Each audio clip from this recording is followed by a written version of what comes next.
Okay sir, तो मेरी और हम सबकी फेवरेट सीरीज स्ट्रेंजर थिंग्स अपने सीजन 4 के साथ वापस समझो आ ही गई, जिसका हम सबको बेसब्री से इंतजार है और था और रहेगा भी। एंड टू बी ऑनेस्ट, तो इन्हीं सब कुछ तगड़ी सीरीज़ की वजह से ही नेटफ्लिक्स फिलहाल सर्वाइव कर पा रहा है, वरना इनका बस चले तो उठा के सब कुछ कैंसिल ही कर दें। वेल, मुझे लगता तो नहीं कि इस सीरीज़ को इंट्रोडक्शन की ज़रूरत है, इसलिए सीधे मुद्दे पे आते हैं। सीज़न 4 आने वाला है, बट उससे पहले पिछले 3 सीज़न में बहुत सारे कांड हो चुके हैं। जिन्होंने सीरीज़ देखी उनको पता होगा, तो इसलिए सिंपली आज अपन बैठ के रिवीजन करेंगे। बेसिकली मैं उन सारी मेन चीज़ों के बारे में बात करूंगा। इसके आगे की स्टोरी हमें पॉसिबली सीज़न 4 में दिखाई जाएगी। और लास्ट सीज़न 3 पेंडेमिक के पहले आया था 2019 में, तो बहुत से लोग भूल भी गए होंगे कि क्या हुआ था।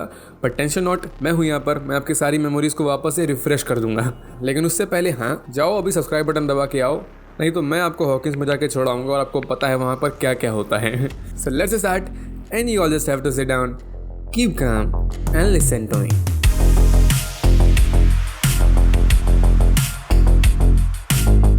सबको पता है कि स्ट्रेंजर थिंग्स की मेन प्लेस हॉकिंस होती है, इंडियाना। यहीं पर सारे कांड हुए होते हैं, तो इसीलिए सबसे पहले बात कर लेते हैं इसी प्लेस के बारे में, हॉकिंस की हिस्ट्री के बारे में कि आखिर ये प्लेस कैसी है और यहाँ पर क्या क्या सीक्रेट्स हैं। तो सबसे डेंजरस चीज़ जो इस टाउन में थी वो थी हॉकिंस नेशनल लेबोरेटरी। ये जगह यूएस डिपार्टमेंट के अंदर थी, मेनली CIA के अंडर आती थी। यहाँ पर ढेर सारी रिसर्चेस होती थी, एक्सपेरिमेंट्स होते थे। मे बी वर्ल्ड वॉर 2 के टाइम ये स्टार्ट हुई थी प्लेस। तो 1950s से और 1970s के बीच यहाँ पर एक प्रोजेक्ट चलता था, प्रोजेक्ट MK अल्ट्रा, या कुछ और प्रोनाउंस करते होंगे मुझे पता नहीं। ये एक्चुअली में रियल प्रोजेक्ट से लिया गया है, मतलब रियल लाइफ प्रोजेक्ट से लिया गया है। इसमें होता यह था कि लोगों को ला के उन पे एक्सपेरिमेंट्स किए जाते थे। प्रोजेक्ट का मेन गोल था ह्यूमंस के अंदर माइंड कंट्रोल पावर्स डालना, उनको सुपर ह्यूमंस बनाना। लेबोरेटरी का जो मेन हेड था वो था डॉक्टर मार्टिन ब्रेनर। सबसे ज़्यादा हरामी पीस यही था। ये लोगों को कभी कभी किडनैप करता था, और या फिर जब कोई यहाँ पर आता था तो फिर ये उन पे फिजिकली एंड मेंटली टॉर्चर करता था, ड्रग्स देता था, बहुत सारी डिफरेंट चीज़ें करता था, क्योंकि मेन गोल इसका यही था कि इंसान के अंदर माइंड कंट्रोल्स पावर लाना। तो ऐसे ही 1969 में एक कॉलेज स्टूडेंट थी, टेरी आइव्स, ये प्रोजेक्ट MK अल्ट्रा में पार्ट लेती है। इस पर एक्सपेरिमेंट्स होते हैं, ड्रग्स दिए जाते हैं इसे, वही सारी चीज़ें होती हैं, मेंटल अब्यूज़ होता है। बट किसी को पता नहीं था उस टाइम पे, इवन टेरी को भी नहीं पता था कि ये वहाँ आने से पहले प्रेग्नेंट थी। टेरी का एक बॉयफ्रेंड था एंड्रयू रिच, उसके साथ। एंड्रयू की तो वियतनाम वॉर में मौत हो गई थी, इसलिए उसका कुछ यहाँ पर दिखाया नहीं गया था। लेकिन फिर 1971 में टेरी लेबर में चली जाती है, और फिर इसकी एक बेटी होती है, जेन नेम रखती है उसका। लेकिन फिर वो डॉक्टर हरामी पीस, डॉक्टर ब्रेनर, जेन जैसे ही पैदा हुई थी ये उसको चुरा के ले गया था, और दुनिया को इसने ये बता दिया था कि टेरी का मिसकैरेज हो गया था, मतलब उसका बेबी नहीं हो पाया था। इस स्टोरी पे सबने बिलीव कर लिया था, इवन टेरी की खुद की सिस्टर ने भी बिलीव किया था। लेकिन सिर्फ टेरी को भी पता था कि इसकी बेटी पैदा हुई थी और वो अभी जिंदा है। ये कोई लीगल एक्शन नहीं ले पाती, क्योंकि सब कुछ ब्रेनर के कंट्रोल में ही था। और ब्रेनर ने जानबूझ के इसकी बेटी को चुराया था, क्योंकि वो टेरी की बेटी बोले तो जेन पे माइंड कंट्रोल एक्सपेरिमेंट करना चाहता था, जैसे इसकी माँ पे करता था। और फिर जब जेन बड़ी हुई थी तो फिर पता चला था कि सच में इस लड़की के अंदर माइंड कंट्रोल्स वाली पावर थी, साइकिक पावर्स या और भी कुछ एबिलिटीज़ बोलते हैं इनको, तो वो सारी थी इसके पास। इसी वजह से ब्रेनर इस जेन पे एक्सपेरिमेंट चालू कर देता है, इसको टेस्ट सब्जेक्ट बना देता है, 011 नाम दिया जाता है इसको, और इसी वजह से इसका नामकरण हुआ था आगे जाके 11। और डॉक्टर ब्रेनर यहाँ पर फादर की तरह बन के रहता था 11 के सामने, तभी वो इसको पापा बोलती थी। लेकिन ब्रेनर्स के पास कोई फीलिंग्स नहीं थी, उसको सिर्फ इसकी पावर्स से ही मतलब था। इवन एक बार 11 ने एक गार्ड को अपनी पावर्स का यूज़ करके जान से मार डाला था, तो तब भी ब्रेनर को बहुत अच्छा लगा था, क्योंकि इसका तो मेन मोटो ही यही था, उसको एज ए हथियार यूज़ करना। और फिर 1978 में टेरी, बोलो तो 11 की मॉम, इसके अंदर की ममता अगेन जाग जाती है, तो ये फोर्सली अपनी बेटी को वापस लाने का ट्राई करती है। ये उसी लैब में गई थी हॉकिंस की, जहाँ अपने को और सब्जेक्ट्स देखने को मिले थे, मतलब बहुत से सब्जेक्ट्स थे जिन पे डॉक्टर एक्सपेरिमेंट कर रहा था। लेकिन फिर टेरी एक रूम में पहुंची थी जहाँ रेनबो बना था, इसलिए इसको रेनबो रूम भी बोलते हैं। तो इसको यहाँ पर अपनी बेटी दिख गई थी, 11 दिख गई थी, बोलो तो इसकी जेन। बट तभी इसको यहाँ पर कैप्चर कर लिया गया था, और फिर इस पर इलेक्ट्रोशॉक थेरेपी करके इसको पागल बना दिया गया था। तो ये पूरा ओरिजिन था 11 का, और इसकी मॉम का भी बोल सकते हो। और ये पूरी स्टोरी अपने को सीजन 2 में पता चली थी। 11 बोले तो एल, मिली बॉबी ब्राउन। इस सबसे ज़्यादा इंपॉर्टेंट कैरेक्टर है सीरीज़ में, बोल सकते हो पूरी सीरीज इसी के आगे पीछे डोलती है। लेकिन अपने को स्टिल 11 का एक्चुअल पास्ट दिखाया नहीं गया है, सिर्फ ग्लिम्स ही दिखाए गए हैं, स्टोरी पता चली है। बट सीजन 4 के ट्रेलर एंड टीजर से पता चल चुका है अपने को कि फाइनली अब इसके पास्ट को भी दिखाया जाएगा।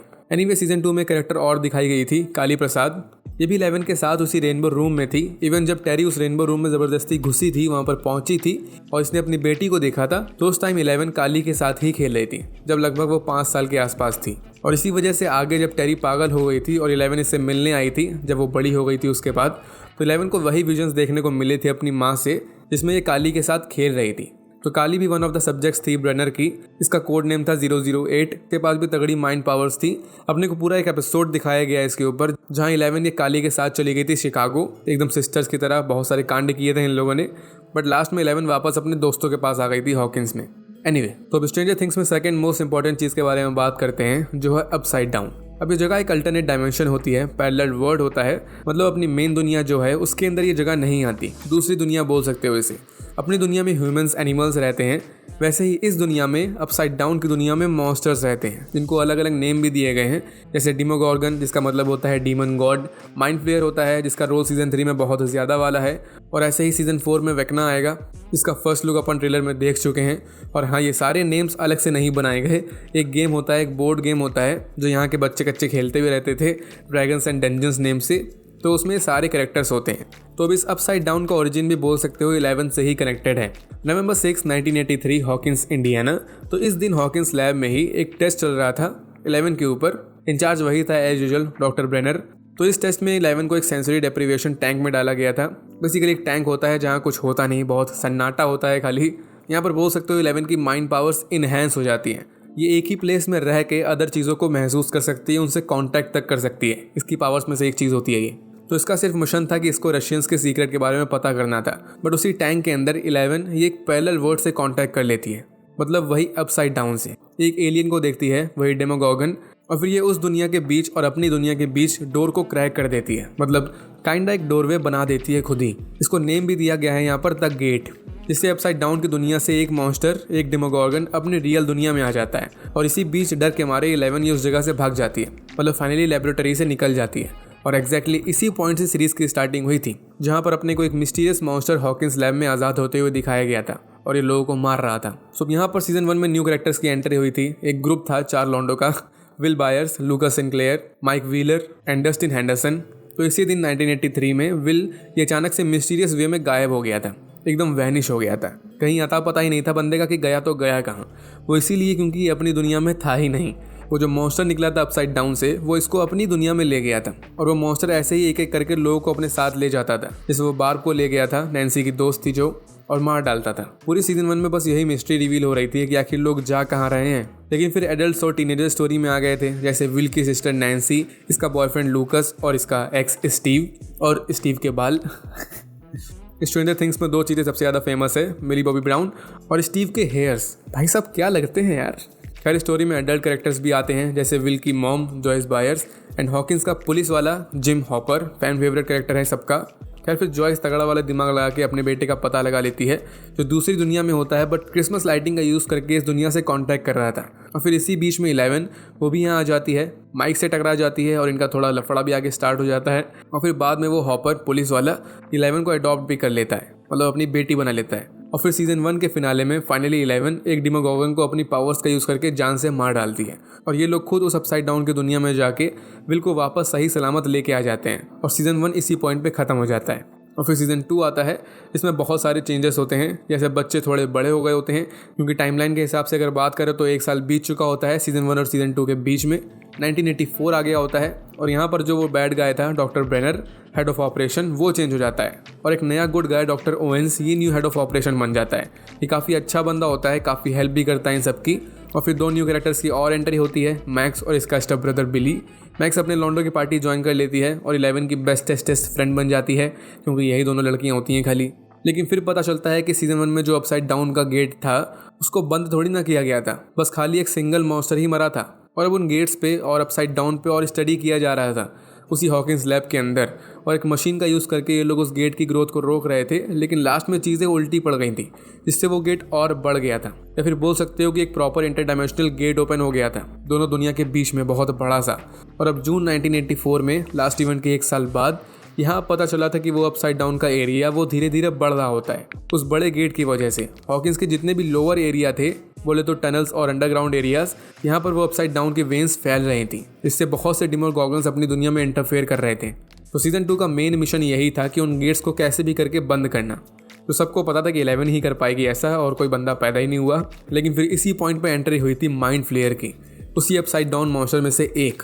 इसको शैडो मॉन्स्टर भी बोला जाता है, टॉर्नेडो भी बोला जाता है क्योंकि ये टॉर्नेडो के बीच में दिखता है हर बार। और बोल सकते हो कि ये माइंड फ्लेयर यही मेन बादशाह होता है अपसाइड डाउन का। इसको काफ़ी बार दिखाया गया है जो बहुत क्रीपी लगता है। फिलहाल अपने को सीरीज़ में ये सब बताया तो नहीं गया कि आखिर ये माइंड फ्लेयर या फिर ये अपसाइड डाउन दुनिया में कहाँ से ओरिजिनेट हुए। नहीं अपने को ये चीज़ पता चली है कि माइंड फ्लेयर इसका मेन प्लान क्या होता है। ये बार बार अपनी दुनिया में इन्फिल्ट्रेट करने का ट्राई करता है, तो मे भी इसको बस बर्बाद ही करना होगा सब। और देखने में तो खाक अच्छा नहीं है, लेकिन हालांकि पूरे 2 सीज़न बचे हैं आने को, सीज़न 4 एंड सीज़न 5, तो शायद इनकी दुनिया के बारे में और बताया जाए। खैर, तो सीज़न 1 में जब विल अपसाइड डाउन में फंसा था तो यहाँ से निकलने के बाद भी विल के माइंड में हाफ कंट्रोल था माइंड फ्लेयर का। इसको रियल दुनिया में होने के बावजूद अपसाइड डाउन की दुनिया में होने का फील होता था। इसको विजन्स आते थे, एक तरीके से माइंड फ्लेयर इसको मैनिपुलेट करता था। लेकिन फिर एक विजन में विल जब ये स्कूल के बाहर था बट अपने विजन्स में अपसाइड डाउन में ही था, तो वो माइंड फ्लेयर वो विल की बॉडी में घुस जाता है। और इस पॉइंट से बोल सकते हो कि विल के ऊपर काफ़ी हद तक कंट्रोल होता है उस माइंड फ्लेयर का। अगर किसी भी मॉन्स्टर को कुछ होता था तो वही सेम फीलिंग विल के साथ भी होती थी, क्योंकि ये माइंड फ्लेयर के माइंड से कनेक्ट था। और माइंड फ्लेयर पूरा ट्राई भी करता है कि ये विल के ऊपर पूरा कंट्रोल पा ले, बट इसकी फैमिली और फ्रेंड्स काफ़ी अच्छे थे, वो इसको पूरा सेव रखते हैं। लास्ट में माइंड फ्लेयर फुल डेमोगोगन्स की आर्मी तक भेजता है, लेकिन 11 वापस से आती है, अपनी हीरोइक एंट्री मार देती है और लास्ट में उस बड़े से इंटरडायमेंशनल गेट को, जिसके अंदर से वो माइंड फ्लेयर बाहर आने का ट्राई कर रहा था, 11 उस गेट को कम्प्लीटली सील कर देती है। जिन्होंने सीरीज़ देखी है सबको ये आइकॉनिक सीन याद होगा। और इस चीज़ से बोल सकते हो ह्यूमंस की विक्ट्री हो जाती है, क्योंकि डोर क्लोज करते ही जितने भी मॉन्स्टर्स थे और जितनी भी वेन्स थी, जितनी भी अपसाइड डाउन की जगह थी, वो सारी चीज़ें डायरेक्टली माइंड फ्लेयर से कनेक्ट थी।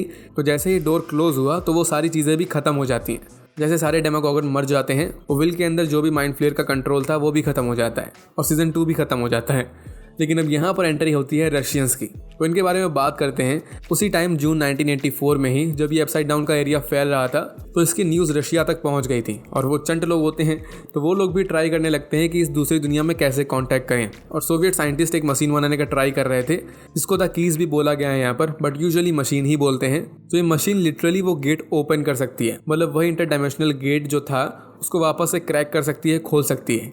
इसको बनाया तो बहुत पहले से जा रहा था 1980 से, बट मशीन कभी भी सक्सेसफुली बन नहीं पाई थी, क्योंकि ये बहुत बड़ी थी और बहुत ज़्यादा पावर चाहिए थी इसको। बट स्टिल रशियंस ट्राई कर रहे थे। फिलहाल अपने को यहाँ पर सिर्फ 2 हाइडआउट्स पता हैं रशियंस के, जहाँ पर ये रशियंस हैं और ये एक्सपेरिमेंट्स कर रहे हैं। सबसे पहले तो रशिया ही ऑब्वियसली, कामचटका करके एक प्लेस होती है जिस जगह को जहाँ तक सीजन 4 में दिखाया जाएगा। और सेकंड प्लेस होती है हॉकिंस में ही एक स्टार कोड मॉल होता है जो रशियंस ने ही खुद बनाया होता है, ताकि उस मॉल के नीचे छुप के अपनी सीक्रेट मशीन बिल्ड कर सके। पूरा बेस बना होता है रशियंस का। तो अब यहाँ से आता है सीजन 3, जो अभी तक का सबसे तगड़ा सीजन है, सबसे ज़्यादा रेटिंग भी इसी की है। तो इसकी स्टार्टिंग होती है एग्जैक्ट 1 साल बाद 1985 में। तो इसमें वही की मशीन का यूज़ करके रशियंस अगेन गेट ओपन करने का ट्राई कर रहे होते हैं, बट फेल हो जाते हैं। इनकी मशीन ब्लास्ट हो जाती है, लेकिन किसी को पता तो नहीं चलता। बट इस इवेंट में कुछ टाइम के लिए डोर ओपन हुआ था, जिससे किसी तरह वो मॉन्स्टर, वो शैडो मॉन्स्टर, वो माइंड फ्लेयर, उसके जितने भी पार्टिकल्स अपनी दुनिया में थे वो वापस से जग गए थे। और याद होगा विल के अंदर भी वो आ चुका था एक बार। जब 11 ने डोर परमानेंटली क्लोज किया था तो सब कुछ एकदम से रुक गया था, लेकिन ख़त्म नहीं हुआ था, सिर्फ बोल सकते हो कि पॉज मोड में गया था। बट अब जब वापस से डोर क्रैक हुआ तो माइंड फ्लेयर अगेन अपनी दुनिया में आ गया। और विल को ये चीज़ फील भी होती है, क्योंकि इसके अंदर भी उसके पार्टिकल होते हैं। और एक जगह में वो माइंड फ्लेयर वो अपना अड्डा भी बना लेता है। और अब अपने को पता चलता है कि माइंड फ्लेयर इसको अपनी दुनिया में सर्वाइव करने के लिए किसी होस्ट की ज़रूरत होती है। इसी वजह से पहले ये विल के पीछे पड़ा था, उस पर पूरा कंट्रोल पाने के लिए पड़ा था। सो अब यहाँ पर एंट्री होती है मैक्स के स्टेप ब्रदर की। सीजन 2 में तो कुछ ज़्यादा खास था नहीं इसका, लेकिन सीजन 3 में तो बवाल मचाया है लड़के ने। ये माइंड फ्लेयर ये बिली को पजेस कर लेता है। बिली की थोड़ी बहुत हिस्ट्री दिखाई गई थी अपने को सीजन 2 में। ये बंदा एक परफेक्ट विलन कैरेक्टर था, एक अब्यूजिव पर्सन था, अपनी स्टेप सिस्टर मैक्स को भी अब्यूज़ करता था। तब इन भाई बहन के बीच में बिल्कुल भी बनती नहीं थी। हालांकि इसके पीछे एक रीज़न भी था, इसके ख़राब होने के पीछे। बचपन में बिली के फादर इसको बुरे वे में ट्रीट करते थे, इस वजह से ये थोड़ा बड़े होकर विलीनियस बन गया।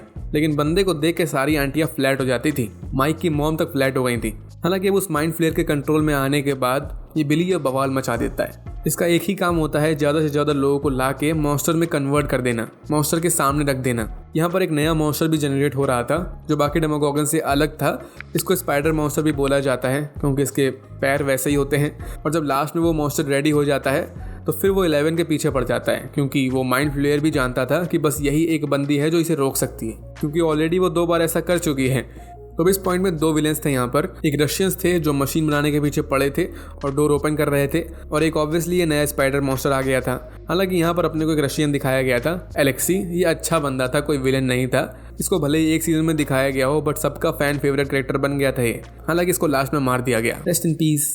एनीवे, तो ये पूरा ग्रुप वापस से रियूनाइट होता है, एडल्ट्स प्लस टीनेजर्स वाला, क्योंकि चीज़ें फिर से बिगड़ने लगती हैं। अगेन यहाँ पर एक न्यू कैरेक्टर की एंट्री होती है, रॉबिन की, जो स्टीव की अच्छी दोस्त होती है। ये दोनों उसी रशियन मॉल में साथ में काम करते थे। हालांकि ये स्टीव के बालों के लिए सिंप नहीं होती। बट सीजन 3 में खास चीज़ ये थी, इससे पहले भले ही ये एडल्ट प्लस टीनेजर का ग्रुप 2 बार जीत चुका हो उस मॉन्स्टर के अगेंस्ट, बट ये वाला मिशन ज़्यादा टफ होता है इनके लिए, क्योंकि इनके सामने लिटरली बहुत से लोग मर रहे थे। और मैक्स का ब्रदर बिली, वो था तो विलेन कैरेक्टर, बट उसके हिसाब से भी ज़्यादा हो रहा था ये। तो लास्ट में बच्चों का ग्रुप ये फाइट करते हैं स्पाइडर मॉन्स्टर से, और एडल्ट्स का ग्रुप ये जाते हैं रशियन को ठोकने। लेकिन दोनों साइड थोड़ा सीन हो जाता है, चीज़ें अकॉर्डिंग टू प्लान नहीं जाती। 11 के साइड ये इतनी पावरफुल बिल्कुल भी नहीं होती कि अकेली उस बड़े से स्पाइडर मॉन्स्टर से लड़ पाए और उसको मार पाए। इसके पहले जितने भी मॉन्स्टर्स देखे थे इसने, वो चुन्नी चुन्नी थे, मतलब डेमोगॉगन टाइप थे, सिंपल से मॉन्स्टर्स थे। लेकिन ये बहुत बड़ा होता है, तो ये उसके अगेंस्ट बिल्कुल भी खड़ी नहीं हो पा रही थी। लेकिन लास्ट में बिली, जो उस माइंड फ्लेयर का कंट्रोल में था, ये इसकी हेल्प करता है। वो इतना बुरा भी नहीं था, सिर्फ दिखाता था दुनिया को, और लास्ट में ये अपना सेक्रीफाइस भी कर देता है बाकियों को बचाने के लिए। और सेम टाइम पे इस साइड हॉपर, ये उस मशीन को बंद करने गया था जो रशियंस ने दोबारा बना के ऑन कर दी थी, जिससे डोर भी ओपन हो गया था। लेकिन इसके एक रशियन से फाइट स्टार्ट हो गई थी, जिसमें वो मशीन वो लिटरली ब्लास्ट हो गई थी, और उसी ब्लास्ट में अपना बेचारा हॉपर भी फंस गया था। लेकिन अपन सबको ऐसा लगा था इस पॉइंट पे कि अपना हॉपर तो समझो गया, मतलब मर गया। लेकिन नहीं, बहुत पहले अनाउंसमेंट करके रिवील कर दिया गया था कि अपना हॉपर अभी जिंदा है। तो सीजन 3 की एंडिंग बोल सकते हो सबसे ज़्यादा इंटरेस्टिंग है, सबसे ज़्यादा सैड थी, क्योंकि बिली एंड हॉपर दोनों चले गए थे। बट स्टिल लास्ट में अगेन सीजन 2 की तरह सब कुछ सही हो गया था। और सीजन 4 की स्टोरी अब इसी के आगे से कंटिन्यू होगी, ईयर 1986 में, अगेन 1 साल बाद। लेकिन अब अगेन बहुत से चेंजेस आएंगे, जैसे न्यू कैरेक्टर्स की एंट्री होगी, फिर से यूजुअल हो गया है तो, और अब न्यू लोकेशन भी अपने को देखने को मिलेगी। अभी तक जितना भी स्ट्रेंजर थिंग्स की स्टोरी में हुआ, वो सब कुछ एक ही प्लेस में हुआ, हॉकिंस में। बट अब सीजन 4 में अपने को रशिया भी देखने को मिलेगा, वही जगह जहाँ पर सोवियत लोग मशीन बना रहे हैं, और ट्रेलर के हिसाब से वहाँ पर एक मॉन्स्टर को भी कैद करके रखे हुए हैं। और वहीं पर हॉपर भी आएगा, किसी तरह ये साइबेरिया की जेल से आज़ाद हो जाएगा। और लास्ट में फाइनली विल की मॉम इनको अकल आ गई थी कि हॉकिंस जगह इनके लिए सही नहीं है। कितनी जल्दी पता चल गया इन्हें। सो अब ये लोग 11 को लेके इस जगह से कैलिफोर्निया निकल जाते हैं। माइक और 11 जिनका चक्कर चल रहा था, ये लैला मजनू फिलहाल थोड़े अलग अलग हो जाते हैं। बट होपफुली ये ग्रुप वापस से रियूनाइट होगा, क्योंकि बाकी सब हॉकिंस में ही हैं। लेकिन फिर सबसे ज़्यादा मेन इंटरेस्टिंग चीज़ जो आती है सीजन 4 में, वो होगा इसका बिग बैड विलन। एंट्री होगी अब वेक्ना की, जिसने अपना टारगेट तक लॉक कर लिया है, मैक्स। और ये विलन कतई जहर लग रहा होता है फर्स्ट लुक में। और होपफुली मैंने सब कुछ रिफ्रेश कर दिया होगा। तो इसलिए वीडियो अगर पसंद आ गई हो तो लाइक एंड शेयर जरूर कर देना। और सीजन 4 की वीडियो के लिए भी वेट कर ही लेना, जल्दी आ जाएगी। और ऐसे ही और सीरीज से जुड़ी हुई वीडियोस के लिए चैनल को सब्सक्राइब भी जरूर कर लेना। तो मिलते हैं नेक्स्ट वीडियो में, तब तक के लिए stay tuned and bye bye.